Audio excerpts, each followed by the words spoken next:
आज के इस आयोजन के सूत्रधार इसलिए क्योंकि इन्होंने अपनी इच्छा जाहिर करी कि वो कॉलेज में आकर के बच्चों से मिलना चाहते हैं, जूनियर से मिलना चाहते हैं। और मैंने कहा कि भाई जब तुम आकर के मिलोगे और बाकी बच्चों को मिलाएंगे तो कुछ और स्टूडेंट्स को भी बुला लेते हैं, ताकि समय का सदुपयोग भी हो जाएगा, कुछ बच्चों से मुलाकात हो जाएगी। तुम लोग सबसे आज सारे लोगों से मिलना हुआ और बहुत सारी पुरानी बातें हमको तुम लोगों से सुनने को मिली, ठीक है ना, और तुम्हारे से भी, ठीक है। तो आई एम वेरी हैप्पी और इसका श्रेय मैं दे दे रहा हूँ कृष्णा कुणाल को। ये इन्होंने सिमेज में कृष्ण की भूमिका अदा करी थी स्टेज पर और अभी अच्छी कंपनी में है, अपने बारे में बताएंगे। और इन्होंने बताया कि और मुझे खुशी इस बात की है कि उस बड़ी कंपनी में ये पहुँचे और माइक्रोसॉफ्ट में हमारे बच्चे पहुँचे।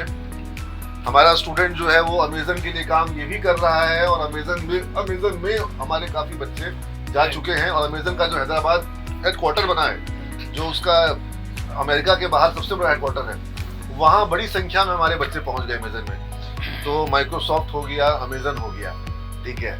अब हमारे यहाँ बारी थी गूगल की, फेसबुक की, उसका हम इंतजार कर रहे हैं।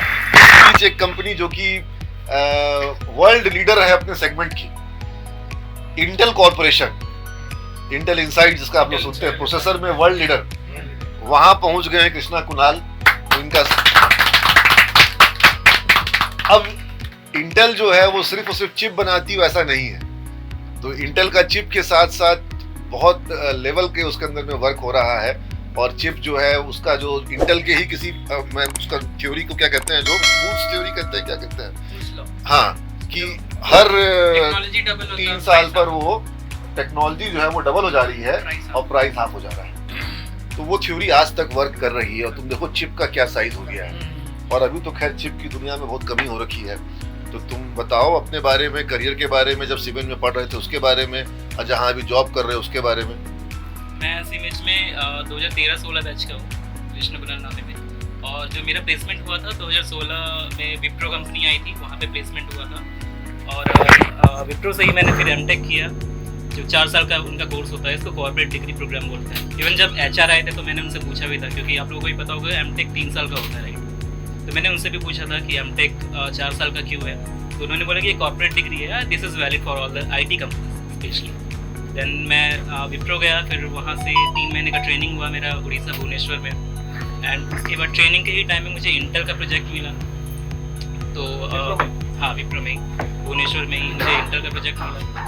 और फिर वो पोस्टिंग जो हुई मेरी वो बेंगलोर में ही। फिर जो मेरा जो लोकेशन था, वर्क लोकेशन, वो मुझे इंटेल का ऑफिस मिला। मैं इंटेल के ऑफिस में ही जाके काम करता था। इवन जो मेरा 4 साल का जो करियर रहा है विप्रो का, मैं विप्रो ऑफिस में आई थिंक 1 या 2 दिन में गया होगा। तो मैं वो 4 साल पूरा का पूरा मेरा इंटेल के ऑफिस नहीं गया है। अच्छा। तो इसका एक बेनिफिट मिला कि वहाँ पे मेरे कॉन्टैक्ट बन गए अच्छे से। जो भी इंटेल के जो वर्कर्स थे, वहाँ के एचआर, वहाँ के एम्प्लॉयज़, उनसे मेरा अच्छा कॉन्टैक्ट बन गया। और उनका जो टूल्स, अपना टूल्स होता है, आप लोगों को पता है Intel product based company, right, तो उनका एक अपना टूल्स होता है कि सिलिकन को कैसे डिबग करना है। और उनका एक नया प्रोजेक्ट भी है, आर्टिफिशियल इंटेलिजेंस पे उनका काम चल रहा है, कुछ अभी आने वाला है मार्केट में। तो अभी वो बहुत सारे जॉब ओपनिंग्स है वहाँ पे, और वो खुद का टूल्स भी बना लगवा दो ना, जूनियर सबको लगवा दो।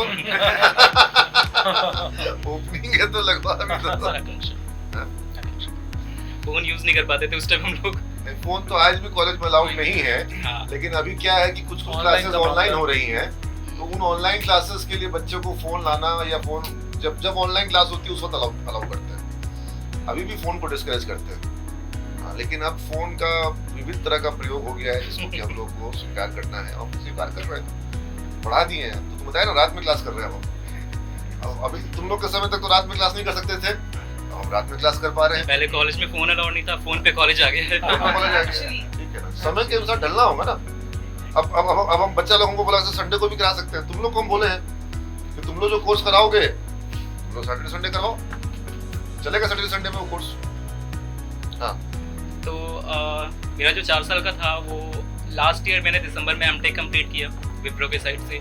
और मुझे वो जो डिग्री मिली वो बिट्स पिलानी के साइड से मिली, BIT, जो वैलिड है हर जगह।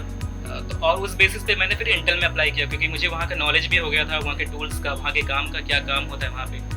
तो उन्होंने फिर मेरा इंटरव्यू लिया। पहले उन्होंने मुझे वही पूछा कि कौन से कॉलेज से हो, बिहार में कौन से कॉलेज से थे, सीमेज कॉलेज में बताया, फिर बीटेक कहाँ से किए, सॉरी एमटेक कहाँ से किए। तो उन्होंने देखा कि बीआईटी एक अच्छी रेप्यूटेड कंपनी है। इवन जो प्रोडक्ट बेस्ड कंपनी होती है वो पहले कॉलेज ही देखती है कि आप कॉलेज कौन से कॉलेज से आप किए हो अपने, चाहे वो मैं अगर एग्जांपल लूँ कॉलकम का, एनवीडिया, एएमडी, इंटेल, ये सारी कंपनी पहले आपके कॉलेज देखती है कि किस टाइप के कॉलेज से किए हो सारी और क्या पढ़ाई किए हो। उसके बाद फिर इंटरव्यू का प्रोसेस होता है, स्क्रीनिंग में उसके बाद आपका रिज्यूम भेजा जाता है। तो उसके बाद मैंने इंटरव्यू फेस किया। फिर इंटरव्यू में भी जो यहाँ का जो पढ़ाई था वो मुझे बहुत हेल्प किया वहाँ पे। अगर मैं बोलूँ कि यहाँ पे जो एड ऑन कोर्सेज कराया जाता है, एड ऑन कोर्सेज में मैंने एंड्रॉयड का किया था, एंड्रॉयड का हो गया, फिर PHP का कोर्सेज मैंने किया था, फिर रोबोटिक्स का कोर्सेज था। तो मुझे इंटरव्यू में वहाँ से पूछा गया था कि आप BCA में कौन सा प्रोजेक्ट बनाए थे। तो मैंने यहाँ पे PHP का एक वेबसाइट डेवलपमेंट किया था, तो मैंने वो बताया था कि बैकएंड में मैंने MySQL यूज़ किया था, वो क्यों यूज़ किया था वो बताया। फिर एमटेक में मैंने जो प्रोजेक्ट बनाया था वो मेरा USB ड्राइवर डेवलपमेंट का था, जो मैंने वहीं इंटेल में ही सीखा था। फिर उसको मैंने इम्प्लीमेंट किया था, वहाँ के एक डिबग टेक्नोलॉजी है उसमें मैंने इम्प्लीमेंट किया था। फिर उस बेसिस पे वहाँ पे मेरा इंटर में सिलेक्शन हुआ, 2 राउंड इंटरव्यू हुआ था मेरा। और जो मेरा जो हाइक मिला मुझे वो ऑलमोस्ट 250% का हाइक है अभी। विप्रो में जो मेरा पैकेज था वो 5.75 था आफ्टर कंप्लीटिंग एमटेक, और अभी जो मेरा इंटर का पैकेज है वो 20 लाख है। और even this 20 lakh after excluding stocks, so if I include stock then it will be around 23 lakh.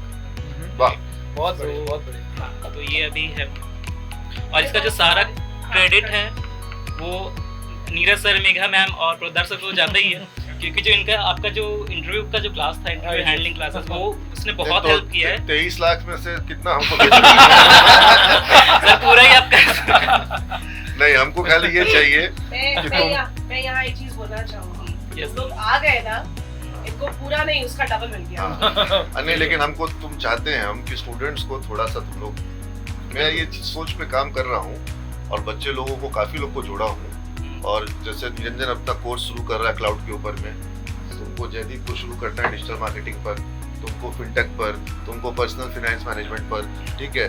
तो वैसे ही तुम एक चीज पिकअप करो बाय द वे, तुम्हारा जो माइक्रोचिप को लेकर के अभी है या चिप टेक्नोलॉजी को लेकर के है, प्रोसेसिंग को लेकर के है, एक ओवरव्यू दो, एक उससे बच्चों को एक अंडरस्टैंडिंग मिले। और हम एक चीज और देखें कल निरंजन की, हम यहाँ पे तारीफ करेंगे, हम उठ गए क्लास से बीच में, बच्चे सवाल जवाब कर रहे थे लेकिन थोड़ा झिझक रहे थे। अच्छा। और जब हम उठ गए तो हम देखे कि सवाल जवाब का स्तर जो है वो बढ़ गया। अच्छा। खुल गए बच्चे।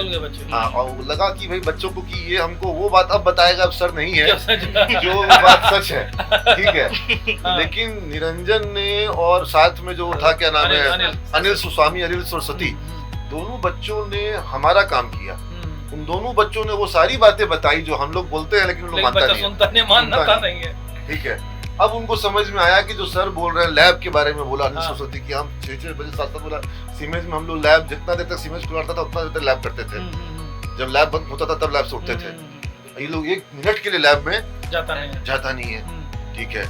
तो हमको स्वामी अनिल सरस्वती का और निरंजन का कल का अच्छा लगा। वो लोग जितना मेरे जाने के बाद भी लोग 1 घंटा तक रहा। यूनिवर्सिटी को लेकर के कंफ्यूजन था, बोला कौन सी यूनिवर्सिटी अच्छी है, बोला अपने कि यूनिवर्सिटी से तुमको मतलब ही कुछ नहीं है, बिल्कुल सारा कुछ तुमको सीमेंस से मतलब है, वो तो खाली एग्जाम लेती है। और बोला कि हम लोग के यहाँ AKU जो भी था, मगध था उस समय, उससे कोई फर्क नहीं पड़ा, सबको प्लेसमेंट मिला, पढ़ने वाले बच्चों को सबको मिलता है।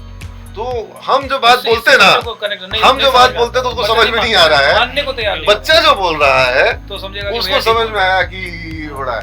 कल एक बच्चा जो है रात में उसने डांट खाया है, कल एक बच्चा बोला कि सर BCA वाले इतने आते हैं, सर BBA वाले कोई नहीं आते हैं। तो उसको हम BBA वाले का सबका वीडियो भेजे जो आते थे, ठीक है, और लिख दिए कि तुम आगे से हमको रात में तंग किए ना तो तुम ब्लॉक कर देंगे। तुम बहुत बड़े गधे हो। अपना इनसिक्योरिटी लेकर के हमको रात में तंग कर रहे हो। तो तुम देखो कल रात में काफी सारा BBA का वीडियो सब ग्रुप में भी डाल दिए, और इसलिए भी तुमको हम छोड़ नहीं रहे हैं क्योंकि तुम BBA को रिप्रेजेंट कर रहे हो ना यहाँ पर। तो चलो वो चलते हैं। एक दो क्वेश्चंस है। कृष्ण कुणाल, 2013 में जब तुमने ज्वाइन किया था BCA करने के लिए, कहाँ से आए? मैं एक्चुअली मैं पटना का ही हूँ, और जब मैं आया था वो भी मैं बताना चाहता था पहले। तो जब मैं एक्चुअली एडमिशन लेने AN कॉलेज जा रहा था, तो मैं इधर से ऑटो से जा रहा था, तो मैंने यहाँ के स्टूडेंट को जाते हुए देखा, तो उनका जो ड्रेस था वो यूनिफॉर्म मुझे बहुत पसंद आया। तो मैंने ऑटो को रुकवाया और उन लोगों से मैंने पूछा कि ये कॉलेज कैसे है, यहाँ पे पढ़ाई कैसी होती है। तो मुझे थोड़ा कॉन्फिडेंस आया। उसके बाद मैं यहाँ पे आके अप्लाई किया। मैंने क्या बोला बच्चा लोग? बोले कि हाँ पढ़ाई अच्छी होती है, आप आ जाओ। तो फिर जो मेरा इंटरव्यू हुआ था वो मैंने वो पोद्दार सर ने लिया था। फिर मुझे इन्होंने बोला कि आपको ब्रिज कोर्स करना होगा, क्योंकि मेरा मैथ भी कम वीक था उस टाइम आई थिंक। तो मैं ब्रिज से आया था यहाँ पे, तो फिर ब्रिज से यहाँ तक आना मेरे लिए बहुत बड़ी जिसका मैथ वीक था, जो माइक्रो प्रोसेसर कंपनी में चला गया, बता दो पूरा का पूरा एल्गोरिथम मैथमेटिक्स में ही है। 13 में सोचे थे कि यहाँ तक पहुँच पाओगे? एक्चुअली मैम मेरा एम तो था अभी एक्चुअली अगर आप कहीं फर्स्ट फ्लोर या किसी बिल्डिंग में चढ़ते हो आप, तो आप डायरेक्ट फर्स्ट फ्लोर पर नहीं जाओगे, आपको सीढ़ी पे चढ़ना होगा, राइट, एक एक करके। तो ये मेरा एम है और आगे भी इसे और आगे भी जाना है मुझे। तो ये एक तरह से मेरा एक सीढ़ी है, मैं यहाँ तक अभी पहुँच गया, ये मेरे लिए बहुत बड़ी बात है। ये चीजें शुरुआत में पता नहीं होती। बहुत खुश है। हाँ वो बहुत ज्यादा खुश है। पहली सैलरी से क्या किए थे? पहली सैलरी से मैंने मम्मी को एक साड़ी दिया था। ये तो तुम लोग को बोले भी है कई बार। और अभी जो सैलरी मिली उससे मैंने पापा को एक फोन दिया है और मेरा प्लान भी है पापा को वहाँ बैंगलोर में शिफ्ट करने का। बहुत बढ़िया, वेरी गुड, बहुत और बढ़िया। भी जो पापा भी जॉब कर रहे हैं तो उनका जॉब छुड़वा के मैं अपने पास रखना चाहता हूँ और मैं ही चलो बहुत हमारे गार्जियन बढ़िया। तुम्हारे साथ रहेंगे प्राउड ऑफ यू। तो उससे ज्यादा अच्छा तुम्हारे लिए कुछ नहीं लेकिन होगा। उनके संग जबरदस्ती मत करना। अगर वो पटना रहना चाहते हैं उनको यहाँ पे सुविधा बढ़ा दो। कई बार माँ बाप जो हैं वो अपने जगह छोड़ना नहीं चाहते हैं, तो तुम बैंगलोर चले गए इसका मतलब ये नहीं कि उनको तुम्हारे पीछे ले जाओ, क्योंकि उनका वहाँ जा करके हो सकता है सोशली कनेक्ट ना हाँ हो। जड़ से पौधे को उखाड़ना अच्छा नहीं होता है। ठीक है, ये एक बात मैं तुमको कहूँगा, अगर उनको यहाँ पे मन लगता है वहाँ तुम्हारे पास तुम्हारा बच्चा उच्चा हो जाएगा ना, अभी हुआ है। हंस के कह रहे हो? शादी नहीं की है। शक तुम लोग कर रहे हो क्या? Step by step Neeraj sir. ठीक है, तो आज ना कल तो शादी करेगा ही ना, नहीं करना है तो शादी करेगा, बच्चा होगा, तब माता पिता आएंगे, वहाँ मन लगेगा। वैसे ऐसे मतलब माता पिता को साथ ले जाना बैंगलोर, वो अगर यहाँ रहना चाहते हो तो यहाँ रहें, अगर तुम्हारे संग जाना चाहते हो फिर बढ़िया। तो तुम्हारे संग जाए। ये होना चाहिए। उनका मन भी है एक्चुअली जाने का। हाँ, ये होना चाहिए। मन है तो बढ़िया, ये नहीं होना चाहिए बढ़िया कि जबरदस्ती। हाँ कि आप लोग वहीं चलिए और यहाँ छोड़िए। अगर यहाँ अपना घर है तो घर को अच्छा करवा दो, एक तल्ला ऊपर और बनवा दो। बहुत से बच्चा लोग किया है, हाँ गृह प्रवेश किया है बहुत से बच्चा। ठीक है ना, बहुत बढ़िया, करवा रहे हो ना, शाबाश, बहुत बढ़िया, बहुत बढ़िया, बहुत बढ़िया, चलो, बहुत बढ़िया। ये लोगों से ये होना सब चाहिए। सक्सेस है। देखो तुमको ये बताते आदमी के हैं, बढ़िया लगता है, खून बढ़ता है। बहुत बढ़िया। एक चीज समझ लो, सबसे पहले अपना ख्याल, उसके बाद परिवार का ख्याल। जो आदमी भूखा है दूसरे को भोजन नहीं दे सकता है। परिवार का जो ख्याल नहीं रखा, समाज का ख्याल नहीं रख सकता है। जब तुमने ये दोनों काम कर लिया, उसके बाद सोचो सोसाइटी के बारे में, उस स्कूल के बारे में जहाँ पढ़े थे, उस कॉलेज के बारे में जहाँ पढ़े थे, उन बच्चों के बारे में जो तुम्हारी तरह आज पढ़ रहे हैं। ठीक है, और फिर अपने देश और समाज के बारे में। ठीक है ना, ये स्टेप बाय स्टेप है। तो सबसे पहला स्टेप तुम्हारा अपना है, सेकंड फैमिली। मैं बहुत प्रैक्टिकल बात कह रहा हूँ, और जो आदमी परिवार की जरूरतों को पूरा कर देता है वही समाज की जरूरत को पूरा कर सकता है कि नहीं? तुम 10 मलाई खा लो कल। एक्चुअली मेरा एक दो लाइन और था, मैं बोलना चाहता था कुछ। तुमको वहाँ बच्चों को भी बुलवाएंगे ना, चलो ना तुम खा 10 मलाई। अच्छा बोलो। मैंने उस टाइम आधा एक बात बोला था कि आप लोगों के कारण तो मिला ही है मुझे यहाँ पर, लेकिन जो सर हैं यहाँ पे जो पढ़ाते थे, चाहे वो अमित शुक्ला सर हो या फिर मित्रेश सर, जो जिन लोगों ने छोड़ दिया उन लोगों ने, प्रसन्ना सर हो और अमित त्रिपाठी सर, रवि सोनी सर, उनका पढ़ाया हुआ भी बहुत हेल्प किया है वहाँ पे, चाहे वो प्रोजेक्ट में हो, क्योंकि मेरा प्रोजेक्ट वो पाइथन पे ही है। तो रवि सोनी सर, अमित त्रिपाठी पढ़ाए होंगे।